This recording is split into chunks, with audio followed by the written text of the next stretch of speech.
All right, I gotta know, you're running the mountain in Leadville. At that time, did you ever think you would be bicycling the mountains in Leadville? Well, to be honest, I never thought I was going to run it in the first place. But no, I mean, just to answer you very clearly, the cycling was something that I had just been doing really as a hobby. It was great for my fitness, but there was never any real serious training.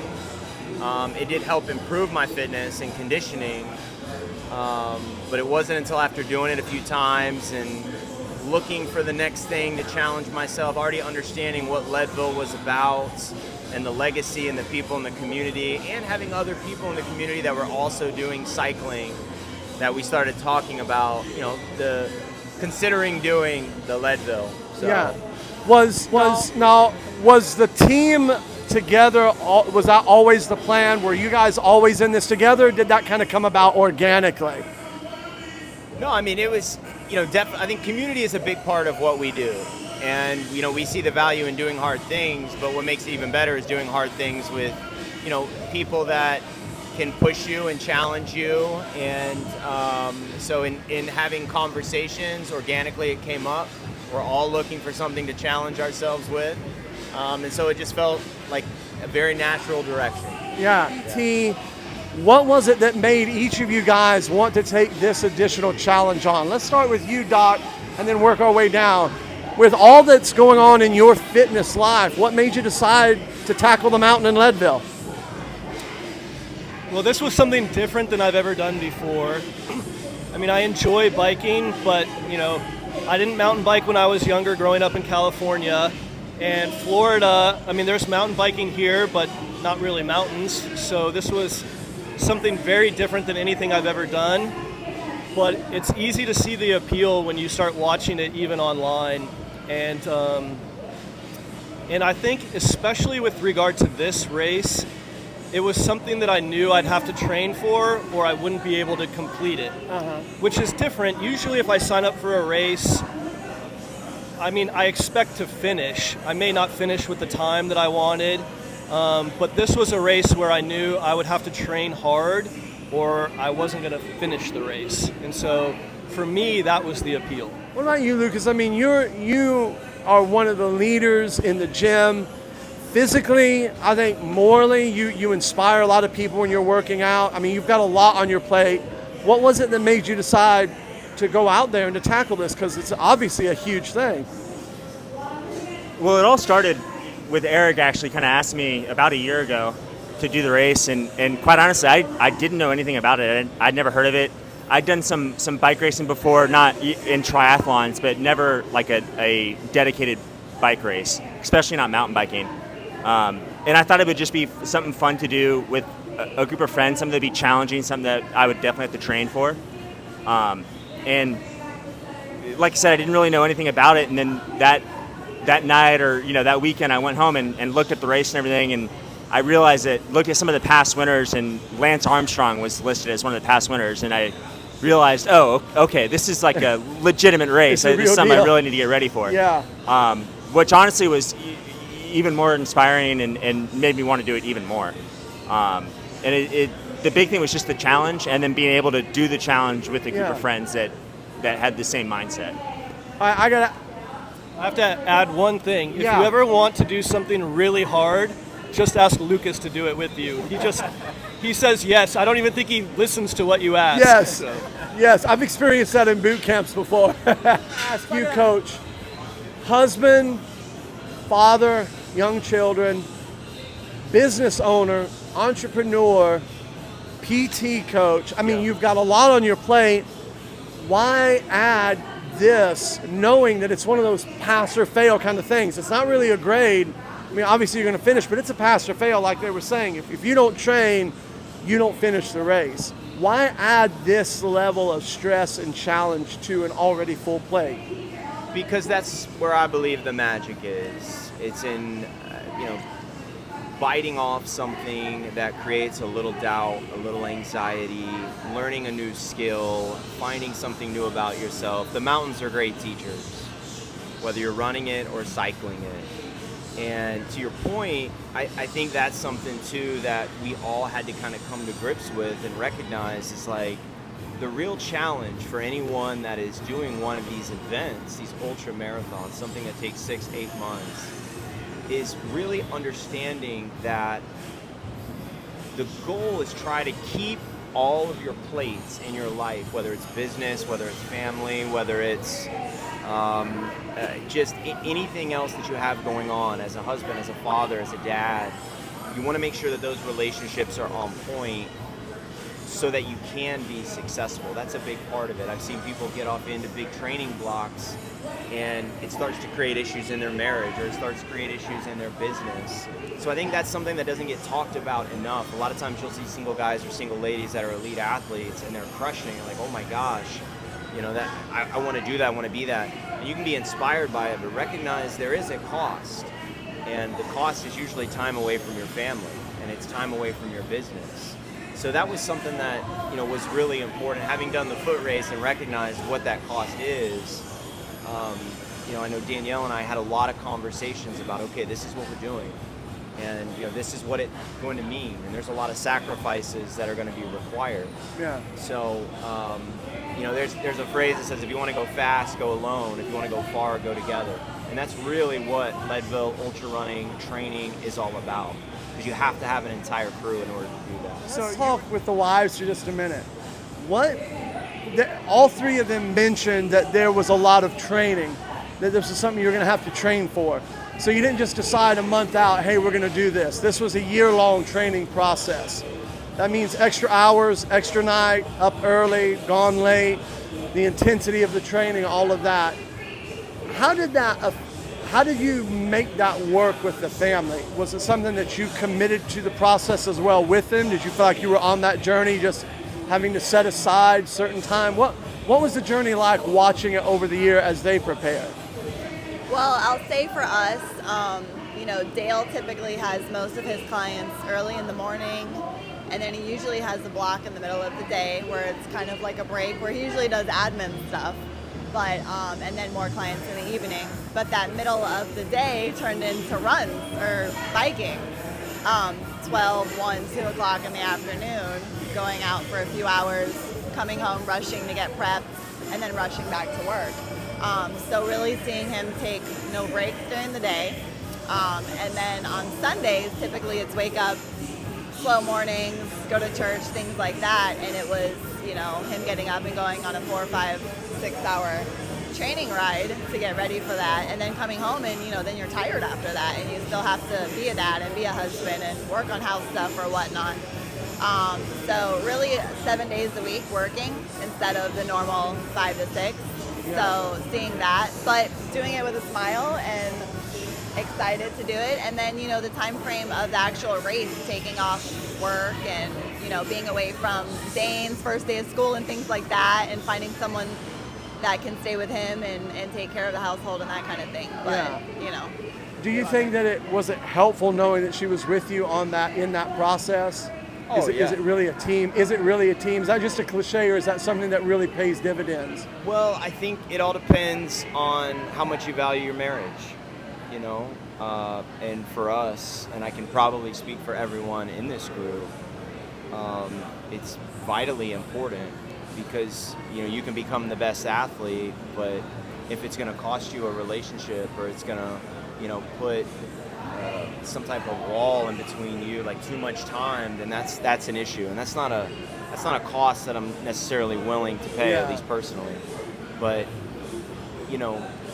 these types of events, to know that your significant other and those that love you the most are in it with you, and being at a crew, like I'm sure Eric and Sharla can say the same thing, like it means everything. Coming into that aid station and being able to see your wife, or someone you care about, that gives you a big boost in the race, and it reminds you that you're doing the right thing and that you have support, and sometimes that goes a long way in a race, for sure. With your background, your medical background, and then being a mom, being a wife, was a part of you that was nervous for him How did you feel like you were best helping him over the year? And then what was it like when he was in the race? What did that feel like for you? I mean, I'm always nervous for him if he's doing something because he's our whole family. He's the backbone of our entire family. And I mean, I tell the kids all the time, Daddy does what he does so that we can be a family. Yeah. And they understand that. Eric, since he started getting more serious about competing, kind of the range of the things that he signed up for has started to just get a little crazier and crazier to me. But he loves it and he really thrives on it. And we love to show our children that side of life, that Daddy does hard things. And Daddy does these things in addition to working 80 hours a week at what he does. So when Eric has to do a training ride during the week, he's doing it at 4 a.m. so that when he gets home from work, if that's at 7 o'clock, he has that time with the kids. And he really still tried to prioritize that family time. And then like what Danielle was saying, on the weekends, you know, he may have to leave at 5:30 in the morning and go do a 6-hour training ride. And your job as the support staff in the training time is to explain to the family what he's doing and how it's not detracting from our family, it's building our family. Yeah. Because these are the things that make Daddy better. So these are the things that make our family better. And then during the race, it really was so inspiring to see all these people from all walks of life doing this race. And I was just so proud of all of them. And when they would come into the aid station, it's like kind of waiting for all of your kids to come in, and you want to know where everybody is and are they okay and are they getting what they need from you and from the race. And you know, Danielle and I are texting back and forth, okay, get ready for this one, get ready for this one, because you just want everyone to be first and foremost safe, and then secondly to do as well as they trained for and as they hoped for. That's cool. All right, Lucas, you're the Lone Ranger. Having the community here at Live, was that did you feel like that was a plus as you were training, as you were getting ready? Not just being alone, but feeling like you had that community and had that team around you?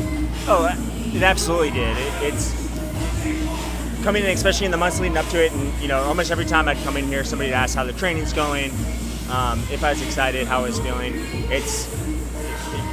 It definitely gave me the drive to keep going, and quite honestly, I don't think it would have been possible without that. I don't think anybody out there really could muster up the courage or the willpower to finish a race like this on their own. You have to have support. And then, you know, once you're out, not only that, you know, getting up, I know Sharla, you know, I'm stealing her husband away from her and from the kids for 5, 6, it really ends up being 7 or 8 hours every Sunday to go train. Yeah. Because we're out there for 5 or 6 hours, but it's also an hour drive out there. It's an hour drive back. So it's always, you know, very appreciative of that, because quite honestly, like I personally would not have been able to get through those sessions without Eric there. And then, you know, the times I trained with Dale as well, same thing. I wouldn't have been able to do it on my own. So it was very important. And then out at the race, I mean, having Sharla and Danielle out there at the aid stations, it honestly like gave me something to look forward to trying to get there. Not only knowing that I'm going to have some food there, some water, stuff like that, but just like, you know, friends that I could spend 5 minutes with and talk about the race. And right. It was essential, really. Yeah. I was surprised by the camaraderie that I felt during this race, and I mean that in a lot of different ways. You know, this was a really hard year for our family in particular. Sharla and I both lost our fathers over the last year, and I felt like this really brought our family together, and it really brought us together with other friends. I mean, we both had to make sacrifices along the way, and when we're out there and Lucas and Dale and I are on these like 5 and 6 hour training rides, like, it's humbling to remember that it may be easier to do that than to be home with those 3 little animals that we have. So I don't know that I always had the tough end of that deal. But I love the camaraderie that I felt during this race, and that's not something that I expected. I expected to like the challenge, and I expected to like the physicality of the race, but the camaraderie was great. It was, you're training so hard. I mean, my brother and I are very close. He did the race with us. We probably talked every day.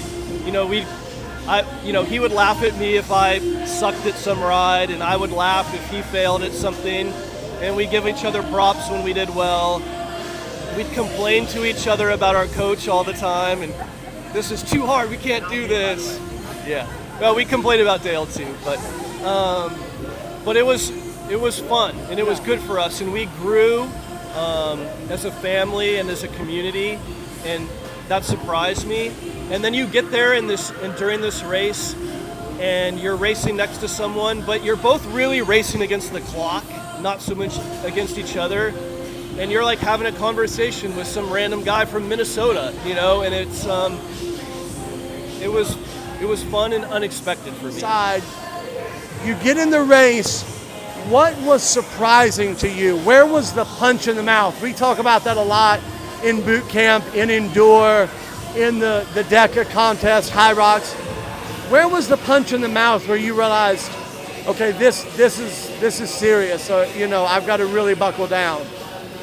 Well, I mean, for me it might be a little different just because I had other experience on that mountain and doing a race of that size, and having done some of these ultras, some of the things that may be new to someone that's stepping onto it, like the emotional roller coaster that you go on, or the nutritional needs, which I found out the hard way during the running race. Those were things that I felt like I knew what to expect there. For me, lining up, the biggest concerns that I had were, one, being clipped into a bike around 1,800 people. Having just started using clips seriously about 6 or 8 months, and just what that was going to look like. When you're in a running race, if you want to pass someone or they're in your way, you just go right around them. But in a race like this, there's a lot more strategy. If someone goes down in front of you, you have to take that into an account. Yeah.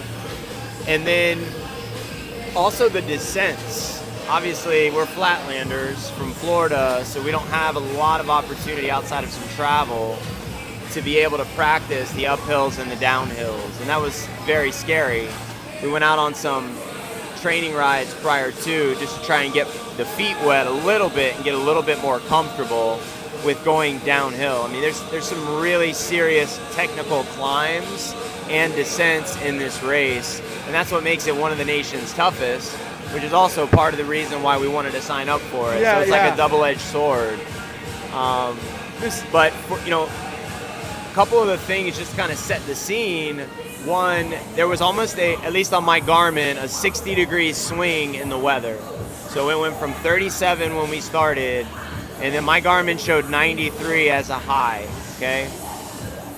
Number two is, it hadn't rained in a while. Everything was very, very dry.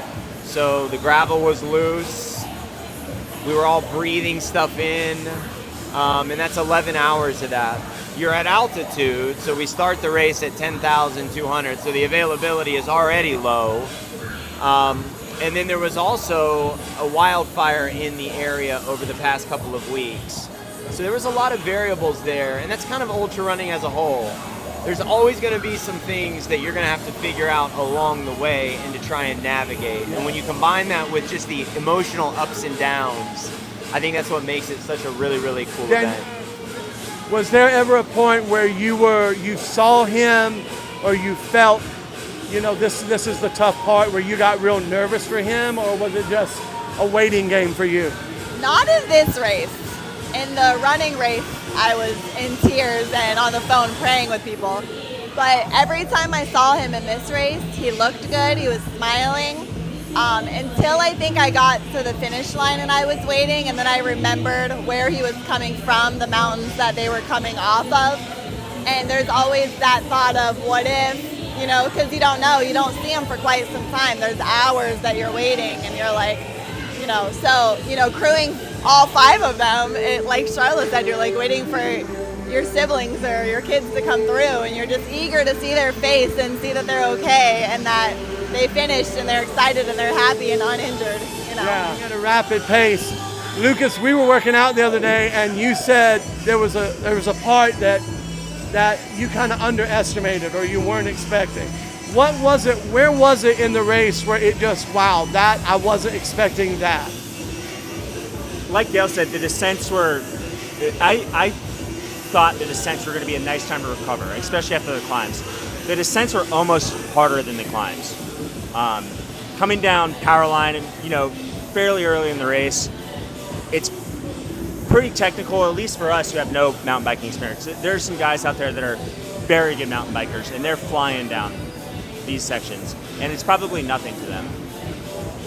I decided to do the same, and made it through power line with no problems, did it pretty quickly, felt pretty good about myself, and then got to a single track section, and unfortunately went over the falls, as they say, but got my front tire, like Dale was saying, is very loose out there. So my front tire kind of slid out from underneath me, went up over the handlebars, got unclipped from the bike, popped up real quickly. I was with a group of about maybe 6 or 8 guys.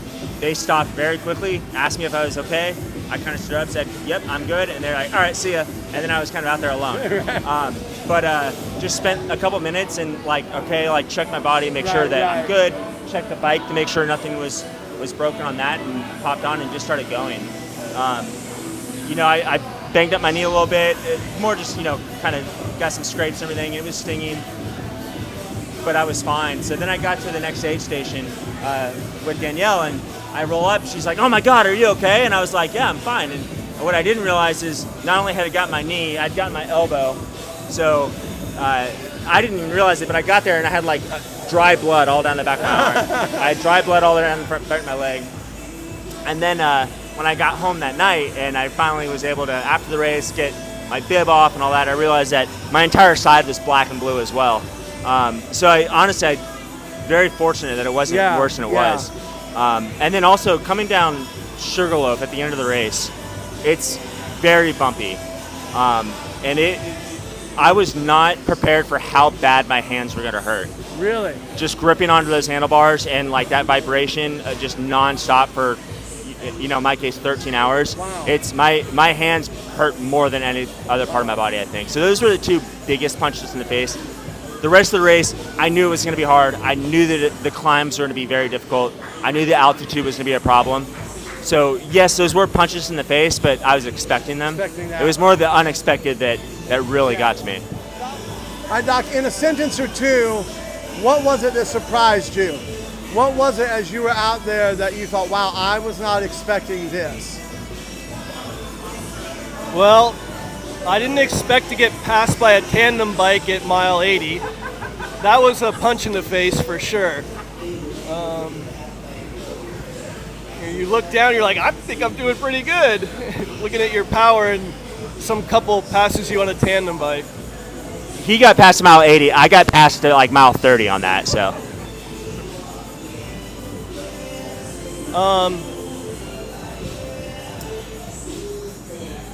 I think it was hard to keep up with the nutrition. There's a lot of factors, like Dale was saying. I mean, we had practice taking in the nutrition, but it's harder when you realize every time I take a drink of water, I feel short of breath. It just de-incentivizes you to drink and take in your calories. So the altitude is a factor. Some things that you kind of expect, but don't really realize until you're in the middle of the race. Like, you expected to be behind people, and you expected people to be coming back the other direction, but it's different when you're in the race and you realize, wow, this guy's coming down 40 miles an hour, 3 feet to my left, and I've got to try to navigate these 2 people that are going slower than I want in front of me. How aggressive can I be here? I don't want to cause a huge wreck. So those types of things, I think, were, while not completely unexpected, you still feel a little unprepared for them. What were you surprised about? When you were watching them, as you saw it unfold, was there anything that you were like, wow, this is bigger, dangerous, more than I was expecting, or was it just... I am the worrywart of our family. That is my job, to make sure that Eric is aware of consequences, because sometimes he can be a bit cavalier, and he is the Superman of our family. We know he can do amazing things and that he does them.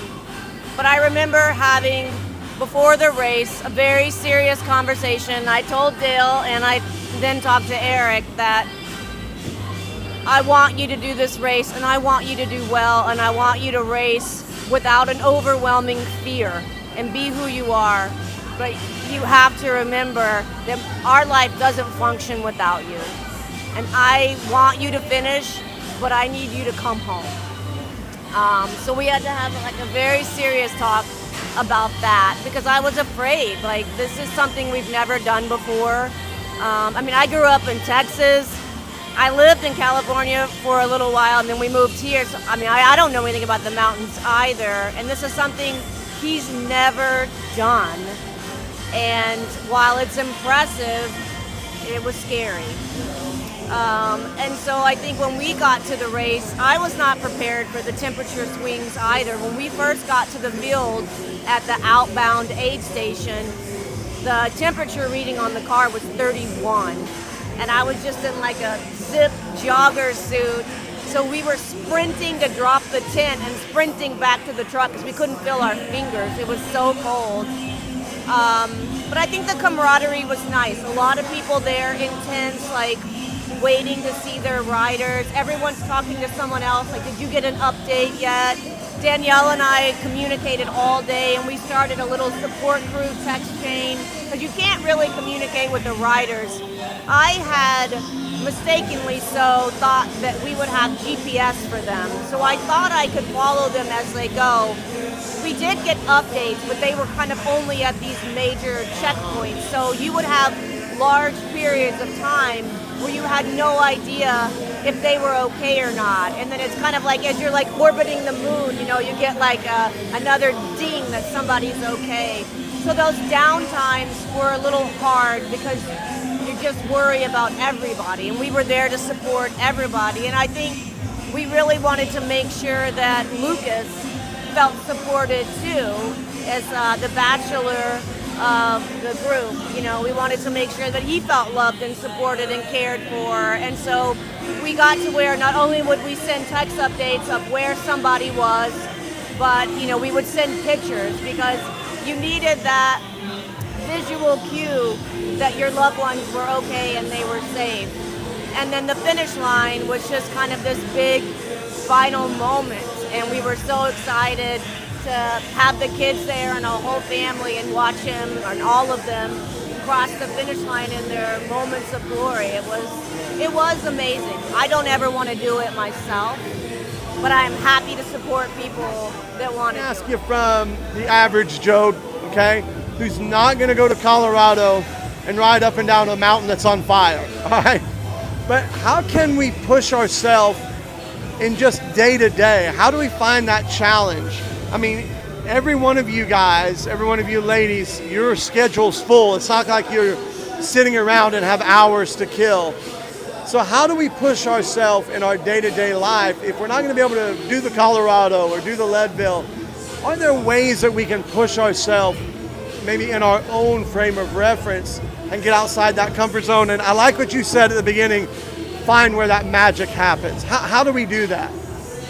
I mean, I'm a firm believer in the people that you surround yourself with. I think it's so much different than doing things on your own.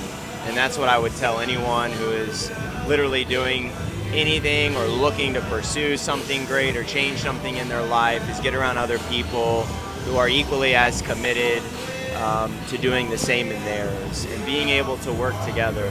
There were 5 of us in the group, and the same could be said for ultra marathons and these types of massive endurance events, but we weren't competing. Like maybe a percent, you know, we all knew that Eric was probably going to win out of the 5 of us, but that conversation never came up. It was literally about all of us making each other better. Yeah. And you find that as a common respect when you're out in these races, and I think that's really where the root of that camaraderie comes from.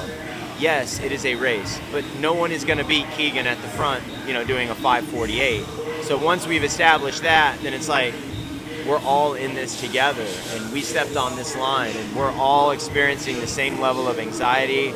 We're all from Florida. We're all trying to work on overcoming these challenges. But that happens because of relationships. Do you think that community and that commonality is one of the things that makes Live so special? The boot camps, the events that we hold, do you think that's one of the special intangibles about this community? That and the playlist. For sure. Exactly. I think this is actually Lucas's playlist, Yeah. if I'm not mistaken. No, but it genuinely is. Like, we're asking people to do hard things. And I see it as a coach, I have a unique perspective, because when I'm asking a client in a PT session to do hard things, I get to also see those same PT clients in groups and how they interact differently. And there's a lot of research around that too. But just the power of doing, we all know that fitness is hard if you're going to do it and be successful. So why not do it around some people that have your back, that are going to encourage, that are going to sweat with you, and they're going to help pull the best out of you. And I think a healthy community, that's a key quality. All right, here's the money question. Is this a one and done, or will we see you guys in Leadville again? So I actually have a funny story about this. So race was Saturday. Monday night, about 8 o'clock, 8:30, I get a phone call from Sharla. And I'm like, okay, this is kind of strange. I've like answered quickly. I wasn't sure. I was like, is everything okay? And I was fully expecting her to like give me a lecture and just say, you better not ask Eric to do this next year. So I answer the phone, and it ended up being the two of them.